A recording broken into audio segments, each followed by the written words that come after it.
Bonjour et bienvenue sur la chaîne Santé l'éveil pour une nouvelle vidéo. Je m'appelle Robin Priou, je suis praticien en naturopathie et en épikinénergie à Guérande et aujourd'hui on va parler du lait. Avant de commencer, je te rappelle que tu peux gagner jusqu'à ce soir minuit le programme Santé l'instant d'une valeur de 200 €. Si tu veux jouer, tu peux le faire soit sur Facebook et ou sur Instagram, les liens sont dans la description. Et si tu souhaites en savoir plus sur le programme Santé l'instant, je te laisse cliquer sur la fiche qui est soit ici, soit ici. Dans la précédente vidéo, nous avons introduit le thème du calcium. C'est un sujet qui interroge beaucoup de personnes. Alors je me suis dit, continuons en parlant du lait. On entend souvent qu'il vaut mieux consommer le lait qui vient des brebis ou des moutons, en fait des petits animaux, parce que leur poids est plus proche de celui des humains. Alors c'est une très bonne piste, mais ici on va surtout s'intéresser au lait de vache. Donc c'est parti, voyons ensemble quel lait de vache il vaut mieux consommer. Pour cela, je te propose de voir ça en 3 points qui sont les plus importants pour moi.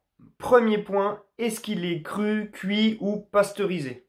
Comme tu le sais sûrement déjà, en naturopathie et dans ma vision des choses, on va chercher à avoir l'alimentation la plus riche en micronutriments possible, donc c'est-à-dire en vitamines, en minéraux, en oligo-éléments et pourquoi pas aussi en enzymes. Et pour ce qui est du lait, c'est la même chose, donc je t'invite à privilégier le lait cru parce qu'on sait qu'un lait pasteurisé aura une biodisponibilité du calcium qui sera réduite, donc tu vas tirer moins de calcium dans un lait pasteurisé que dans un lait cru. Et en plus, le lait va perdre beaucoup de nutriments lors de sa cuisson ou sa pasteurisation. Deuxième point, faut savoir que j'ai pas mis d'ordre dans les points, les 3 points sont tout aussi importants les uns que les autres et après c'est à toi de voir lesquels tu préfères privilégier dans ta vision de la santé, dans ta vision des choses. Donc deuxième point, comme je disais, l'environnement de la vache. Une vache qui se nourrit d'herbe, donc qui pâture, qui voit le jour, qui vit au rythme de la nature sans trop de stress, va faire un lait beaucoup moins inflammatoire que le lait issu d'une vache qui vit dans un hangar toute l'année, qui ne voit jamais le jour, qui est nourrie avec des céréales OGM, etc. De plus, le lait des vaches qui pâturent, qui voient le jour, etc. va contenir beaucoup plus d'oméga 3 que le lait des vaches qui vivent dans un hangar et qui ont vraiment des conditions de vie qui ne sont pas naturelles. Je ferai une vidéo spécialement pour les oméga 3 prochainement. Troisième point, est-ce que le lait est issu de vaches de type A1 ou A2?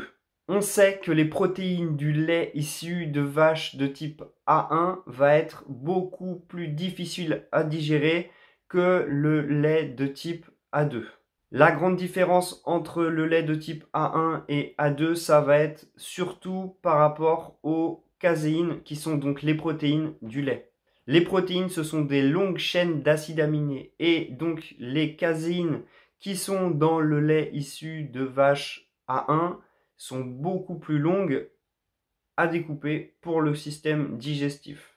Donc il vaut mieux aller vers des laits de type A2 qui vont être plus simples à digérer et qui vont poser moins de problèmes, moins de troubles digestifs et de problèmes inflammatoires par la suite.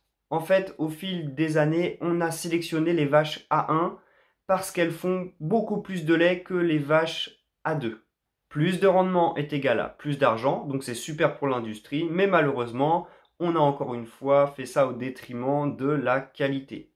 Grossièrement, dans les vaches A1, tu vas trouver les vaches comme les Holstein, et dans les vaches A2, tu vas trouver les races plus anciennes, comme par exemple les Jersiaises. Donc si tu peux trouver près de chez toi un agriculteur bio, si possible, qui a des vaches plutôt de type A2, qui se nourrissent d'herbes, qui pâturent, qui voient le jour, et qui te vend le lait cru, fonce. Petit plus que je n'ai pas abordé dans cette vidéo, c'est le sujet de la fermentation. Parce qu'il faut savoir que lorsque tu fais fermenter le lait, cru surtout, tu vas gagner en digestibilité. Ça va être beaucoup plus simple de tirer des nutriments et de l'énergie du lait. Bien sûr, si tu ne digères pas le lait quel qu'il soit, arrête-toi, ne force pas, ça sert à rien. Tu pourras revenir vers les laitages dans quelques temps, quelques semaines, quelques mois, quelques années, voire jamais pour certaines personnes, parce que il y a des personnes chez qui ça ne passe pas du tout. J'espère que cette vidéo t'a plu, qu'elle t'a été utile. Si c'est le cas, n'hésite pas à mettre un pouce bleu, à t'abonner si ce n'est pas déjà fait, tu connais la chanson.